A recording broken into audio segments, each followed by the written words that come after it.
Hello beautiful people, welcome back to one more meaning blog. ఇక్కడ నేను ఎక్కడికి వెళ్తున్నాను అనుకుంటున్నా, నేను మా నాన్న కలిసి శ్రీ లక్ష్మీ నరసింహస్వామి టెంపుల్కి అయితే వెళ్తున్నాం. మా కదిరి ఫేమస్ అండి ఇది లక్ష్మీ నరసింహస్వామి టెంపుల్.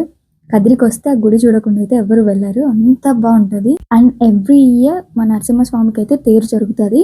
ఆ తేరు చూస్తే మీకు మైండ్ బ్లోయింగ్ అనిపిస్తుంది, అంత బాగా జరుగుతుంది. జనాలు అట్లే వస్తారు, హెవీగా ఉంటుంది అనమాట. సో అదంతా తేరు అదంతా మార్చ్‌లో జరుగుతది. సో ప్రెజెంట్ అయితే మేము దేవుడి దర్శనానికి వెళ్ళాం. లోపలికెళ్ళి దర్శనం చేసుకొని బయటకి వచ్చేసినాం. సుమారుగా ఒక 2-3 అవర్స్ పట్టింది మాకైతే. బికాజ్ ఆ రోజు సాటర్డే కాబట్టి. జనాలు కూడా చూస్తున్నారు కదా ఎంత ఫుల్‌గా ఉన్నారో. అక్కడికి మేము అంటే 300 రూపీస్ టికెట్ అని ఉంటది. అది తీసుకుంటే వితిన్ 10 మినిట్స్‌లోనే దర్శనం అయిపోద్ది. బట్ ఆ రోజు మాత్రం అవ్వలేదు. అంత ఫుల్‌గా ఉన్నారు జనాలైతే. ప్రతి సంక్రాంతికి కదిరికొండ కింద లక్ష్మీ నరసింహస్వామికి కళ్యాణం చేస్తారు. చూడ్డానికి చాలా బాగుంటది. మీరు కూడా లక్ష్మీ నరసింహస్వామి టెంపుల్‌ని ఎవరైనా విజిట్ చేసుంటే కామెంట్ చేయండి. అలాగే లైక్